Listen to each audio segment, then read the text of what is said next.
Last week আমরা সব বন্ধুরা মিলে বাড়িতে আয়োজন করেছিলাম একটা ছোট্টখাট্ট ক্রিসমাস পার্টির। ভেবেছিলাম বেশ কিছুটা সময় বাচ্চাগুলোকে নিয়ে আমরা দারুণ এনজয় করব। তবে সত্যি বলতে যতটা ভেবেছিলাম তার থেকে অনেক বেশি এনজয় করেছি।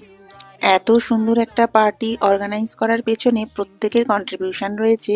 আমরা বেশ কয়েকদিন আগে গিয়ে প্ল্যান করে ডেকোরেশনের জিনিসপত্র কিনে এনেছিলাম, আর আজকে সকালে সেগুলোকে আমরা সবাই মিলে সাজিয়ে ফেলেছি। তবে পার্টি শুরুর আগে আর্যবাবুর বন্ধুদের সাথে একবার আলাপ করিয়ে দিই। এখানে রয়েছে রেয়াজ, জয়ী, আরনা আর কুশ।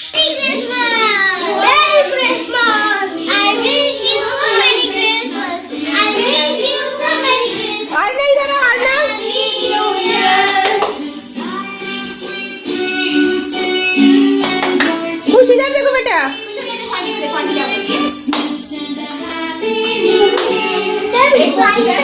খাওয়া দাওয়া ছাড়া কোনো পার্টি জমবে না, তাই খাওয়া দাওয়ারও নানা রকম ব্যবস্থা ছিল, তবে সবটাই বাচ্চাদের পছন্দের কথা মাথায় রেখে।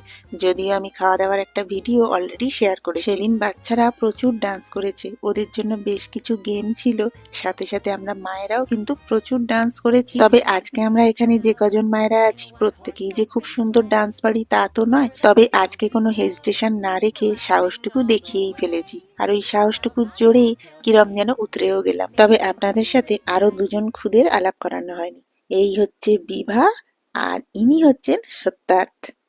এরা সব আর্যবাবুর বন্ধু। তবে নেক্সট পার্টে আমার বন্ধুদের সাথে আলাপ করাবো। সেদিনের এই 3 ঘন্টা কোথা দিয়ে যে সময়টা কেটে গেল আমরা সত্যি বুঝতে পারিনি। আমাদের পার্টির আরো নানা রকম মজার মজার মুহূর্ত নিয়ে নেক্সট পার্টে শিগগিরই আসছি।